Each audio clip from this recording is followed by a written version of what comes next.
Oi. Antes de começar, deixa eu me apresentar rapidinho. Eu sou a Beatriz, mas pode me chamar de Bia. Tenho 52 anos hoje, mas o que eu vou te contar aconteceu quando eu tinha só 17. E olha, se tem uma coisa que a vida me ensinou com o tempo, é que o mundo dá voltas e às vezes ele gira com tanta força que a gente mal consegue se equilibrar.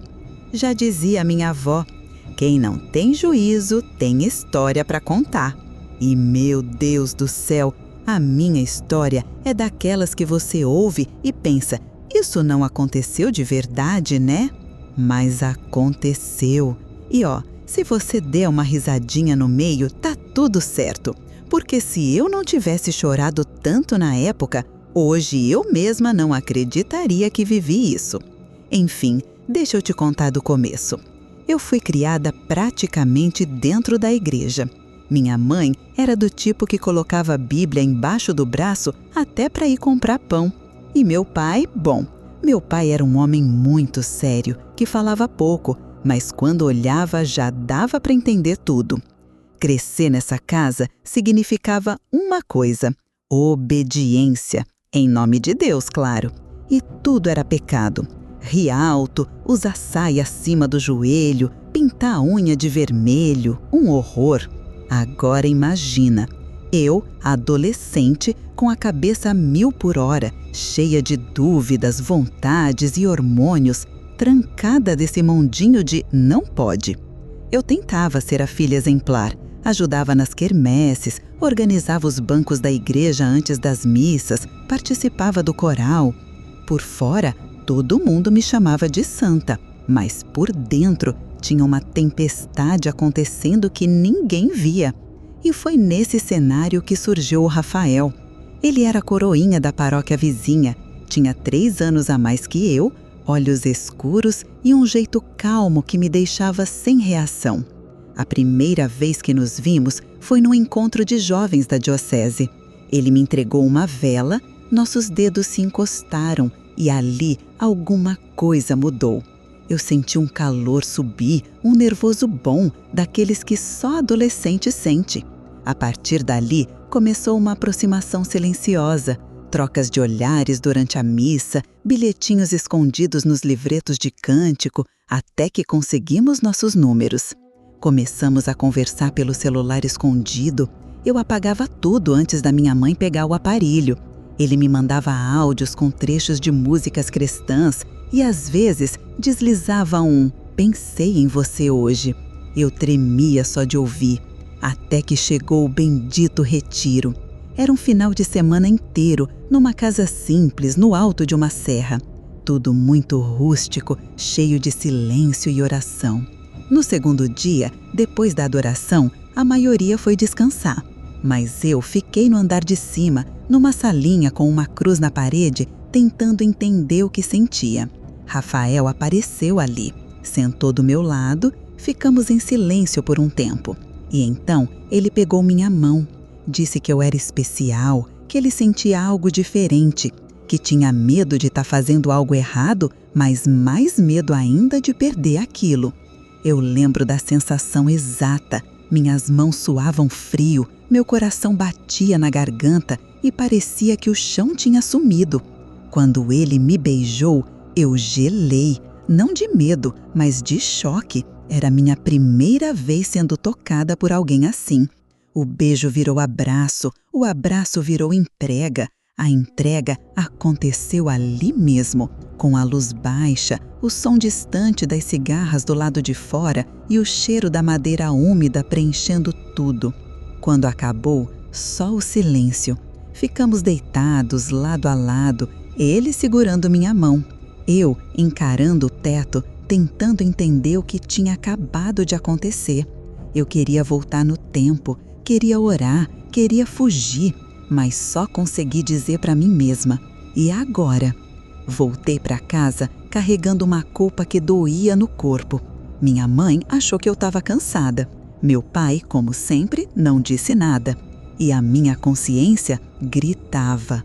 O tempo passou.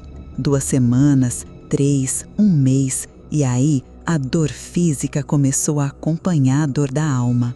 As semanas seguintes foram estranhas.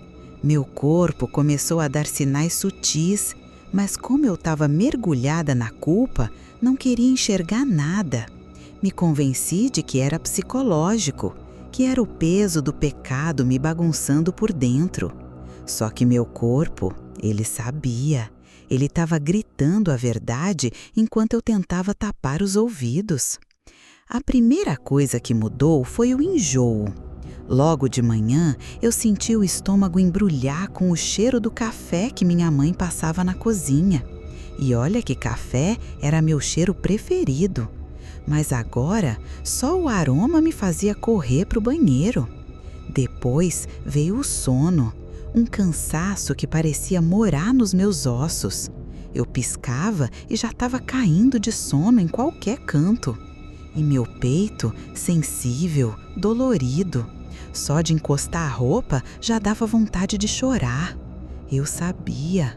Lá no fundo eu já sabia, mas me recusava a aceitar. Eu não tinha coragem nem de falar em voz alta, muito menos de fazer um teste. Porque fazer o teste seria admitir. E admitir significava encarar a ira da minha mãe, a decepção do meu pai, a humilhação da igreja e, pior que tudo, o medo de Deus me virar as costas. Passou um mês, depois 2. Minha menstruação desapareceu como se tivesse sido varrida do meu corpo. E a barriga ainda estava igual, nada aparente. Foi aí que eu criei uma teoria tola, que talvez não fosse nada. Talvez tivesse sido só uma confusão do meu corpo, um erro. Me apeguei nisso como quem se agarra numa boia em alto mar. Continuei indo à igreja, fazendo tudo igual, fingindo normalidade. Por dentro, o desespero era como uma sombra me seguindo, colada nas minhas costas a cada passo que eu dava. Foi no 3º mês que tudo virou. Lembro como se fosse ontem. Eu estava ajoelhada na missa com a cabeça baixa e, de repente, senti uma fisgada na parte baixa da barriga. Não era dor forte, mas era diferente, um aviso. Quando cheguei em casa, me tranquei no banheiro e me olhei no espelho. Levantei a blusa devagar e foi ali que eu vi. Uma curva minúscula, quase imperceptível, mas que não existia antes. Aquilo foi como um soco no estômago. Eu sentei na tampa do vaso, coloquei as mãos no rosto e chorei baixinho. Era real. Eu estava grávida, aos 17. Filha de uma das mulheres mais devotas da cidade. Dentro de casa, ninguém desconfiava. E eu estava decidida a morrer com esse segredo. Mas como esconder um bebê crescendo dentro de mim? Como esconder de uma mãe que me conhecia só pelo jeito que eu andava? Eu não fazia ideia, mas sabia que tinha que descobrir, e rápido. Naquela mesma noite, deitada no escuro do meu quarto, ouvi meus pais rezando na sala como faziam toda noite. As vozes baixas pedindo proteção para mim, agradecendo pela filha obediente que tinham. E aquilo me destruiu. Eu não era mais aquela filha. Eu tinha quebrado todas as regras. Eu era agora o oposto de tudo que eles acreditavam. Foi aí que uma ideia nasceu dentro de mim. Uma ideia desesperada, mas que parecia ser a única saída. Ir embora, sumir, me esconder até a criança nascer e depois dar um jeito. Foi nesse ponto que eu ouvi pela primeira vez o nome, Convento Santa Clara. Uma amiga da minha mãe comentou durante um terço que lá acolhiam jovens em crise espiritual. Eu ouvi, calada, mas gravei o nome como se fosse um código sagrado. No dia seguinte, liguei escondida, tremendo tanto que mal conseguia segurar o telefone. Uma freira atendeu. A voz era calma, suave. Expliquei que eu precisava de um lugar para fazer um retiro, que queria silêncio, isolamento, paz. Ela disse que podia me receber, que era um lugar de oração, mas também de acolhimento. Eu não disse nada sobre a gravidez. Era minha última carta e eu estava prestes a jogá-la. Do dia que decidi fugir até o momento em que botei os pés no convento, passaram-se só 3 dias. Mentir para os meus pais foi a parte mais difícil. Eu disse que ia passar uma temporada num retiro para refletir sobre minha vocação religiosa. Inventei que queria saber se eu realmente tinha o chamado. Minha mãe chorou de emoção. Disse que Deus estava me guiando, que ela já sentia isso há tempos. Meu pai fez aquele silêncio dele de sempre, mas no fim balançou a cabeça em aprovação. E eu ali, com um nó na garganta, lutando para não cair em prantos. Porque a verdade era outra. Eu não queria me tornar freira. Eu só queria esconder o maior segredo da minha vida até ele sair do meu corpo. No dia da partida, minha mãe me arrumou como se fosse me casar com Deus. Colocou minha melhor saia longa, prendeu meu cabelo num coque, fez uma oração segurando minha testa. Ela não sabia, mas o que ela estava abençoando não era uma vocação, era uma fuga. Quando o ônibus encostou, eu senti o peso do mundo nas costas. A viagem até o convento durou quase 4 horas. Passei o caminho inteiro olhando pela janela, vendo o mundo se afastar. Cada poste, cada casa, cada curva da estrada me fazia sentir mais longe de tudo o que conhecia. Mas, ao mesmo tempo, um alívio estranho começou a crescer. Era como se, ali, no meio do nada, eu finalmente pudesse respirar. O convento Santa Clara ficava no alto de um morro, cercado por mato dos 2 lados e um portão de ferro que rangia quando abria. Assim que entrei, senti um cheiro de lavanda e incenso que me deu até tontura. Tudo ali era silencioso, limpo, simples. As paredes brancas, os vitrais com imagens de santos, o piso frio e o eco dos passos criavam uma paz quase assustadora. Fui recebida por irmã Aparecida, uma mulher baixinha, de olhar profundo e voz que mais parecia um sussurro. Ela me mostrou meu quarto, uma cela pequena, com uma cama de madeira, um crucifixo na parede e uma janelinha que mal entrava a luz. Era o que eu precisava. Nos primeiros dias, seguia a rotina como qualquer outra postulante. Acordava às 5, orava em silêncio, ajudava na cozinha, limpava os corredores, falava pouco, comia menos ainda. Cada vez que alguém me olhava nos olhos, eu achava que iam descobrir tudo. Meus seios já estavam mais pesados e a barriga, embora discreta, começava a endurecer. Eu usava roupas largas, várias camadas e passava os dias me vigiando. Cada passo, cada movimento, tudo calculado para que nada denunciasse o que eu carregava dentro de mim. O pior era a noite, quando todas se recolhiam e o convento mergulhava num silêncio absoluto, meu coração gritava. Eu colocava as mãos sobre a barriga e sentia algo diferente, um calor, um peso, uma vida. Às vezes, chorava baixinho, encolhida na cama, tentando entender como eu, uma garota que nunca tinha saído da linha, tinha ido parar ali. Sozinha, grávida, fingindo ser alguém que buscava Deus, quando na verdade só tentava fugir do mundo. Teve um dia, nunca vou esquecer. Eu estava lavando roupas no tanque externo, sozinha, e uma freira mais velha passou por mim, olhou para minha barriga e disse: "Você tem comido pouco, menina. Parece que tem um pão crescendo aí dentro."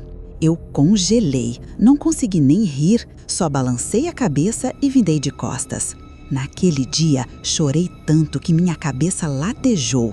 A partir dali, comecei a evitar contato com qualquer pessoa. Só falava o necessário e, quando podia, me escondia na capela, onde o único som era o vento batendo nos vitrais. Ali eu me ajoelhava, fechava os olhos e pedia perdão. Mas, no fundo, também pedia proteção. Porque a verdade é que, apesar de tudo, eu não conseguia odiar aquela criança. Pelo contrário, já tinha noites em que eu passava a mão pela barriga com carinho, como se no meio de tanto medo fosse ela quem me dava força para seguir. O tempo passou rápido e, ao mesmo tempo, arrastado. Quando dei por mim, já estava no 6º mês. O convento inteiro achava que eu estava vivendo um retiro profundo, que minha alma estava sendo moldada pelo silêncio. Mal sabiam que era meu corpo que estava sendo moldado, centímetro por centímetro, por uma vida escondida. Um segredo que já chutava às vezes, que se mexia, que crescia. E a pergunta que não me deixava dormir era: até quando eu ia conseguir esconder? O 7º mês chegou como uma sombra se arrastando por trás de mim. Meus passos estavam mais lentos, as costas doíam, a respiração às vezes parecia presa, como se eu tivesse sempre subindo uma ladeira. A barriga, agora ela era impossível de ignorar. De noite, eu dormia de lado, com uma das mãos segurando a base da barriga, como se fosse impedir ela de cair. E de dia, minha luta era para esconder o inadiável. Eu comecei a me vestir de forma ainda mais exagerada. Camadas de roupas, lenços, mantos, saias soltas, um cinto mal amarrado na altura do quadril para disfarçar o volume. Mesmo assim, o convento era feito de olhos atentos. As freiras observavam tudo, até o jeito que a gente mastigava o pão. E eu sabia, bastava um olhar mais demorado e o castelo de silêncio que eu construiria ia desabar. Irmã Aparecida foi a primeira a demonstrar algo. Numa manhã, me chamou na horta, onde a gente costumava colher hortelã e alecrim para fazer chá. Ela ficou em silêncio por um tempo, mexendo na terra com a enxada e depois disse, sem olhar para mim: Beatriz, o corpo fala, mesmo quando a gente tenta calar. Eu engoli em seco. Não respondi nada, só continuei tirando os matinhos da borda da plantação com os dedos sujos de terra. Meu coração batia tão forte que eu achava que ela podia ouvir. Ela suspirou fundo e completou: quando quiser conversar, sabe onde me encontrar. Aquelas palavras foram ditas com calma, mas para mim soaram como um trovão. Voltei para o quarto com as mãos tremendo. Aquela noite eu nem consegui dormir. Senti a criança se mexer várias vezes, fortes, como se também estivesse aflita. E eu ali, deitada, com os olhos abertos no escuro, tentando imaginar o que ia acontecer se descobrissem. Será que me expulsariam? Me entregariam para os meus pais? E se chamassem a polícia? Ou pior, e se tirassem meu bebê? Na manhã seguinte, acordei com uma pontada forte no lado da barriga. Era como uma cãibra profunda que ia e voltava. Mas tentei ignorar. Levantei devagar, vesti a roupa mais larga que eu tinha e fui ajudar na preparação do refeitório. Enquanto arrumava as mesas, senti um calafrio. Olhei para trás e dei de cara com Irmã Teresa, uma das mais rígidas. Ela me olhava fixo e os olhos dela desceram até minha barriga. Voltei para o quarto e me tranquei. Sentei na beirada da cama e comecei a chorar baixinho, como fazia desde o início. Mas agora era diferente. A sensação de que a qualquer momento tudo ia ruir me consumia. Eu não conseguia mais me esconder nem de mim mesma. Me olhei no espelho, minha barriga já era evidente, arredondada, firme, viva. E foi naquela noite que tudo mudou.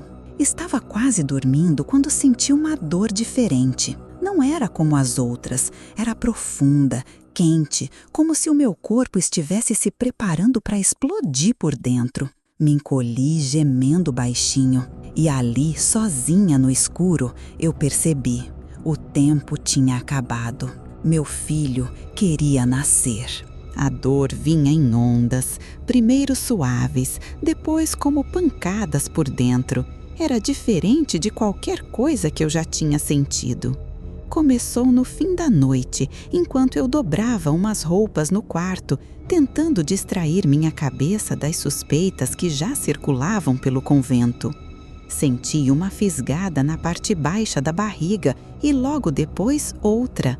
Olhei para o teto, tentando respirar fundo, mas parecia que o ar ficava preso na garganta. Me deitei de lado, com as mãos segurando a barriga e fiquei assim, quieta, esperando passar. Só que não passou. Na verdade, piorou. A dor vinha com força, como se meu corpo estivesse sendo virado do avesso, e o intervalo entre uma contração e outra começou a diminuir. Entrei em desespero. Eu sabia o que aquilo significava. Era a hora. O bebê queria nascer. Me levantei cambaleando, molhei o rosto com água fria, respirei fundo e olhei meu reflexo no espelho. Pálida, suada, com os olhos arregalados de medo. A barriga já estava evidente, não tinha mais como negar. Eu tremia inteira, mas ainda assim tentei manter o controle. Peguei uma toalha do armário, deitei no chão e tentei me preparar.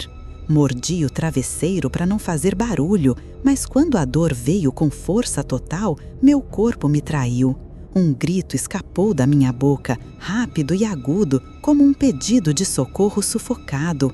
Foi aí que ouvi os passos no corredor. Gelada de medo, tentei me arrastar até a cama, me cobrir, fingir que nada estava acontecendo, mas era tarde demais. A porta se abriu devagar e quando olhei, vi Irmã Aparecida parada ali, com os olhos arregalados e a boca entreaberta, como se o tempo tivesse parado. Nossos olhares se encontraram e antes que qualquer palavra fosse dita, eu desabei em lágrimas. Me perdoa, eu não sabia o que fazer, sussurrei, tremendo da cabeça aos pés. Ela correu até mim, se ajoelhou no chão e segurou minha mão com firmeza. Calma, minha filha, Deus está aqui, disse ela, e aquilo foi como um abraço invisível no meio do caos. Em minutos, ela já tinha chamado outras 2 freiras. Uma trouxe água quente, outra veio com panos limpos. Não fizeram perguntas, não me julgaram, só agiram. Transformaram aquele quarto simples num lugar de acolhimento. As contrações agora vinham com fúria. Meus gritos, mesmo abafados, preenchiam as paredes de pedra. Eu sentia como se meu corpo fosse partir ao meio. Segurei com tanta força a mão da Irmã Aparecida que achei que fosse quebrar os dedos dela. E então, depois do que pareceu uma eternidade, o silêncio foi interrompido pelo som mais lindo e assustador do mundo, o choro do meu filho. Ele nasceu ali, no chão gelado de um quarto escondido, nos braços de mulheres que até então eram estranhas, mas naquele instante se tornaram parte da minha história para sempre. Me entregaram ele enrolado num pano branco, pequenininho, frágil, ainda sujo de vida. Quando encostei ele no meu peito, o choro dele parou e o meu aumentou. Era como se ele já soubesse quem eu era, como se estivesse esperando por mim esse tempo todo. Eu chorei, mas não de medo. Era alívio, era amor, era a certeza de que, apesar de tudo, eu tinha conseguido. Mas enquanto eu olhava para o rostinho dele, algo me apertou o coração.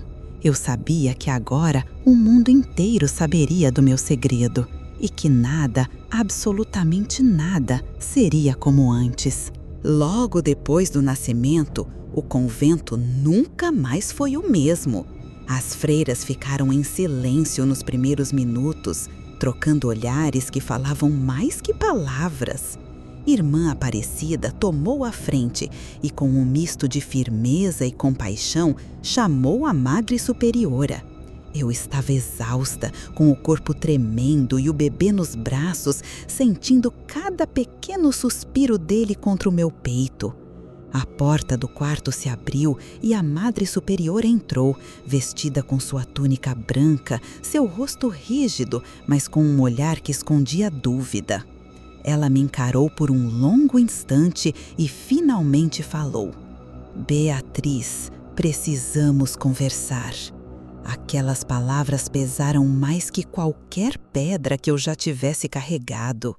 As freiras sabiam da gravidez e agora sabiam do bebê. Eu não tinha mais para onde correr. No dia seguinte, meus pais foram chamados ao convento.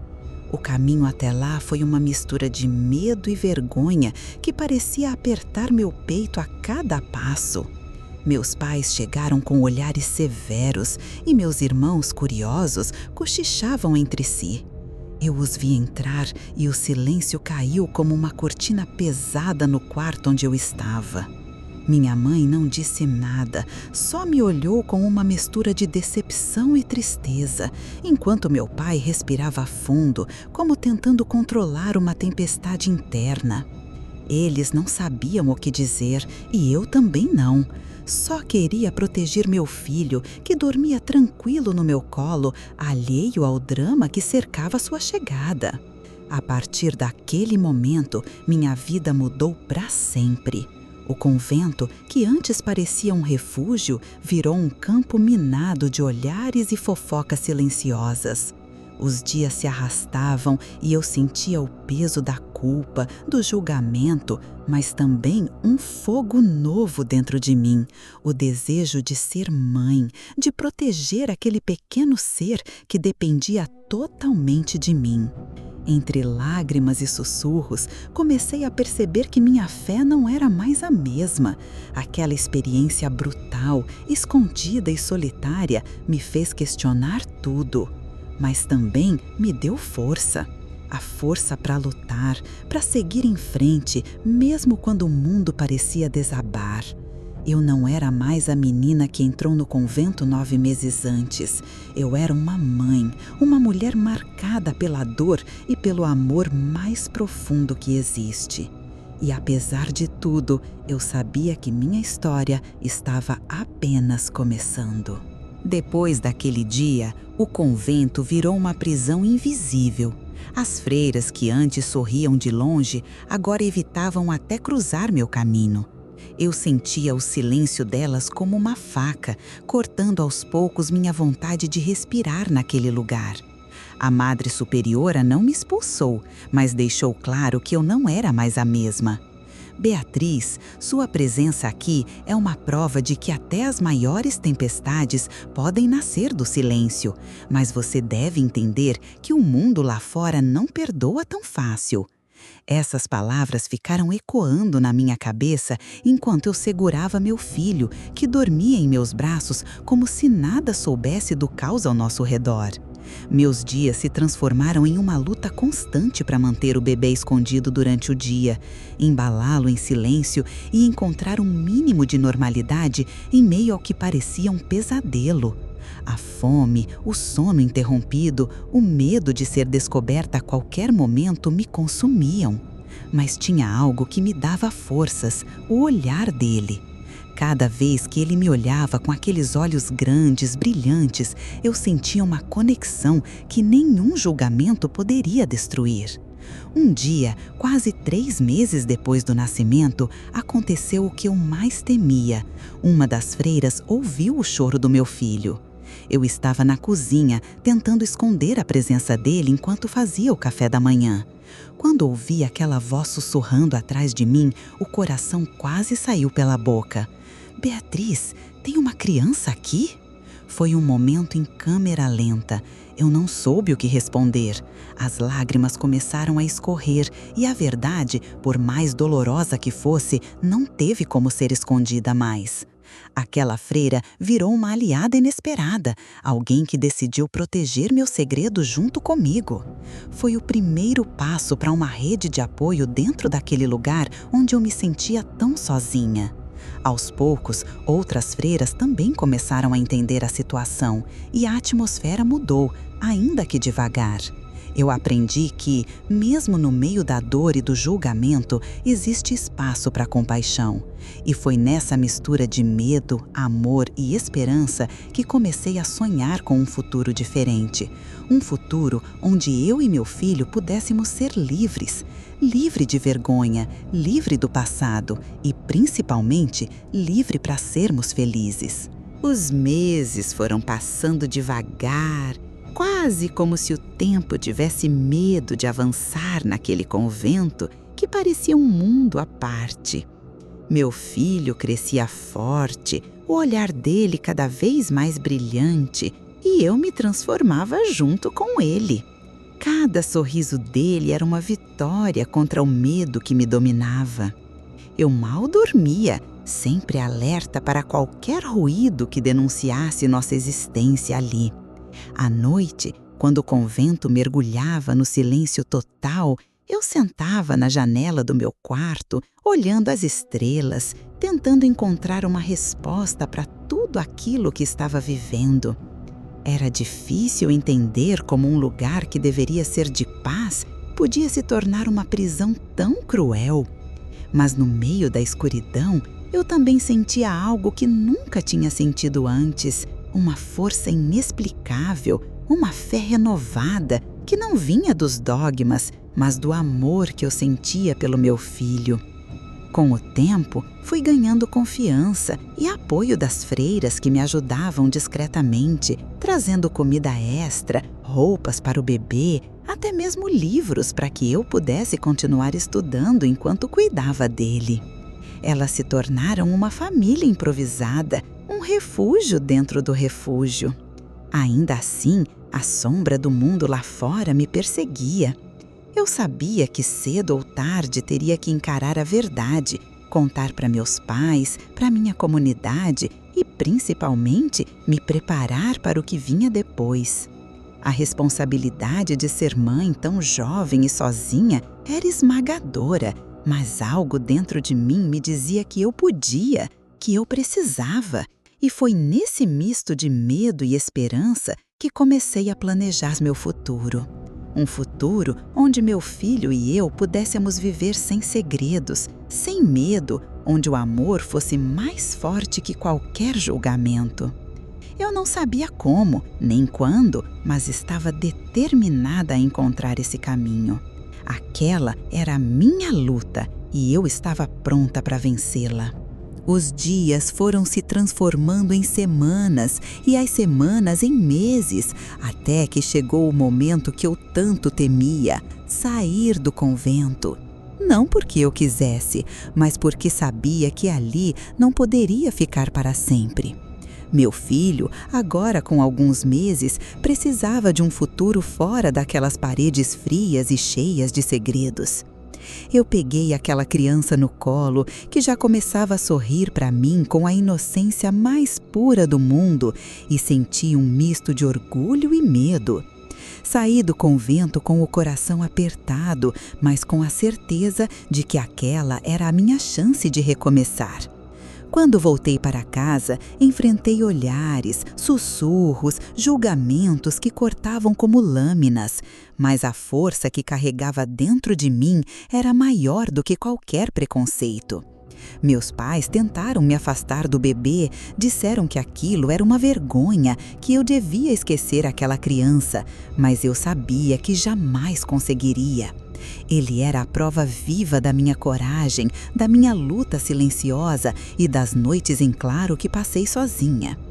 Aos poucos, com muito esforço e resistência, fui reconstruindo minha vida. Não foi fácil, claro. Houve momentos em que pensei em desistir, em voltar atrás, mas cada olhar, cada sorriso do meu filho me dava força para continuar. Hoje, com 52 anos, olhando para trás, vejo que aquela menina que escondeu uma gravidez no convento se tornou uma mulher mais forte do que jamais imaginou. E meu filho, ele é a minha maior bênção, o motivo pelo qual eu nunca deixei de acreditar que é possível vencer, mesmo quando o mundo parece estar contra você. Essa história, que parecia destinada ao silêncio, é agora um grito de esperança para todas as mulheres que lutam, que sofrem e que, mesmo assim, continuam firmes. Porque no final, o amor é o que salva, sempre. Se você está passando por uma situação difícil, sentindo que ninguém entende a sua luta, lembre-se. A força que você precisa já está dentro de você. A vida pode tentar te derrubar, mas o amor por você, por quem você ama, é o que vai te levantar todas as vezes. Nunca tenha medo de lutar pelo que acredita. Nunca se envergonhe da sua história, porque é nela que mora a sua verdadeira coragem. Se essa história tocou seu coração, compartilhe para que mais pessoas possam encontrar esperança e força para seguir em frente. E se você está enfrentando um desafio, saiba que você não está sozinho. Acredite em você, sempre.